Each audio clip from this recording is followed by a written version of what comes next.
occurring normally in the cycle on about the 14th day. Okay, so notice how this goes. Rising LH. Now the LH then causes the corpus luteum to produce progesterone. Now here's the deal. Here's the deal. Progesterone builds up the uterine wall. But also now, if pregnancy does not occur, if progesterone is a two-edged sword again. If pregnancy does not occur, then the increase in progesterone inhibits this anterior pituitary from producing more LH. It shuts it off.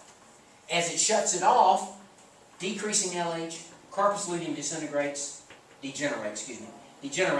decreasing progesterone, breakup of uterine wall, that's the functionalis, and menstruation. So it's a hormonal thing. Y'all kind of see that a little bit? You sort of get the picture? Now, you don't have to draw that. Don't worry about drawing it. Where are estrogens produced? Where are the estrogens produced? The Graafian follicle. Where is the LH produced? The anterior pituitary. Where is follicle-stimulating hormone produced? Anterior pituitary. Okay? What is the initial role of progesterone? Maintain the uterine lining. Okay? Maintain the uterine lining. Okay? Alright, so that's the main thing. So as LH begins to decrease, if pregnancy doesn't... See, progesterone, though, it will maintain the uterine wall, but also, as it builds, it inhibits the anterior pituitary from producing more LH. So if the anterior pituitary is inhibited, then there's decreasing LH, corpus luteum degenerates, that's all of the progesterone, decreasing progesterone, and then the menstruation. Okay. Alright, now then. Alright, that is the way that works, okay? Now then, I'm sorry, I didn't mean to do that. What did I hit the wrong thing for? Okay, I'm sorry.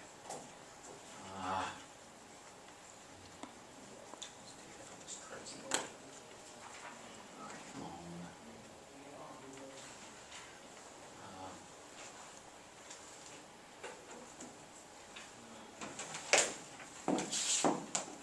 Okay, here we go.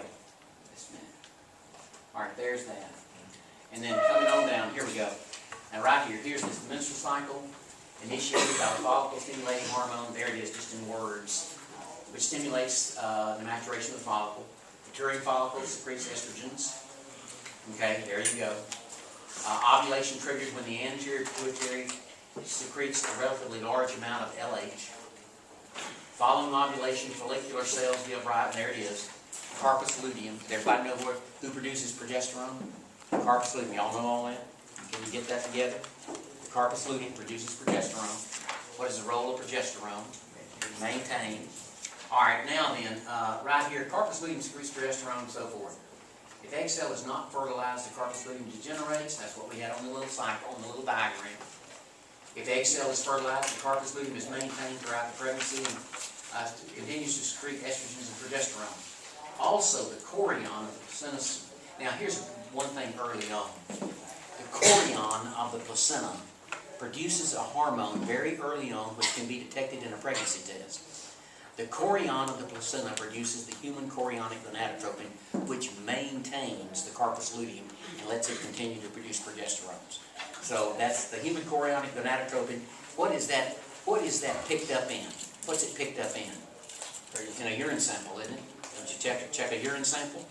And that's what that's picked up. That's testing for the human chorionic gonadotropin, which will show up very soon after a missed period. Okay, so right here, everybody. All right, who's primary human? Okay, the human HCG is human chorionic. The main activity of that is to, role is to maintain the activity of the corpus luteum. All right, now right here, everybody. In the absence of pregnancy, levels of estrogen and progesterone decline and the uterine lining disintegrates, causing menstrual flow. So that's the way that goes. It's all hormonal, okay? All right, it's a hormonal thing. And so, the pituitary, as the levels of estrogen and progesterone fall, the pituitary it will again be allowed to produce FSH and LH, stimulating a new cycle. stimulating a new one along those lines. All right, now again, I just mentioned this for you right here.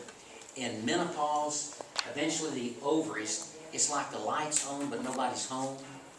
The anterior pituitary continues to produce FSH, but it's like there's a block between the FSH. The FSH doesn't, the ovaries don't respond to it. And so what happens in menopause to estrogen levels? They go down, don't they? Estrogen levels go. All right, so eventually respond, and so this results in a low estrogen concentration and a continually high concentration of FSH and LH. The low estrogen and the lack of progesterone seem to be responsible for some unpleasant symptoms occasionally experienced by women in menopause, like they use the term hot flashes and all that kind of business, right in through there. So, in other words, the estrogen levels drop. And, I remember a few years back, how many of you remember this? Women in menopause, some of the doctors prescribed some estrogen hormones. And are y'all aware that as a result of that, there was some breast cancer? You aware of that? It definitely happened. Women that there was no sign of breast cancer in their family, no history whatsoever. And so the doctors have been very, very careful, but they didn't know at that time, and the women just didn't want to put up with that. So the doctors, the endocrinologist or whoever, they prescribed these estrogen hormones, hormone replacement, and there were some serious side effects. There were in some cases. You aware of that, Jamie? Yeah. Okay. So there was that one. There was that. Okay. Now, I just mentioned this contraception. This prevention of fertilization without destroying fertility by natural, mechanical, or chemical. That's contraception. Some methods include mechanical barriers like condoms by males, diaphragm. I don't know if those are used anymore. I don't know about that. But that's just some of the barriers. Oral contraceptives, though, when those first came out, there were some pretty serious side effects. There was like phlebitis, in the veins. There were some problems long years ago. They have perfected those things now. That I understand there's not really any serious side effects with birth control pills. But birth control pills, they're usually contain the synthetic estrogen and progesterone type substances. They disrupt the normal pattern of gonadotropin secretion to prevent ovulation. Always remember this: if you don't ovulate, you don't get pregnant. In order to get pregnant, you've got to ovulate. And so the birth control pills will stop ovulation. You ain't gonna get pregnant if you don't ovulate. And so it prevents ovulation. And when used correctly, they're almost 100% effective. Almost, And but they have improved. I did have in these notes right here, some women have undesirable effects, but I think that's pretty much been just, I don't think there are many problems with that now. So I understand. I think those birth control pills have been pretty well perfected so that there's not a real issue with them and not these unpleasant effects that some have experienced in the past years. When those things came out, when the birth control pill, do y'all remember about when they first came out? It was about, let's see, in the 1960s. Is about when they first hit the scene, hit the scene. Along about those times. All right, so there you have that.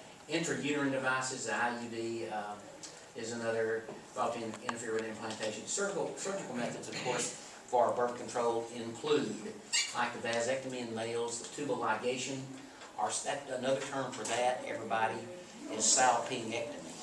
Tubal ligation or salpingectomy is another idea there on that. And those things, they're the most reliable forms of contraception. Those will work, and so anybody wants to do that. All right, but anyway, and usually a woman who's had all the children she wants to have, she might want to do that. That will definitely interfere with any more pregnancies.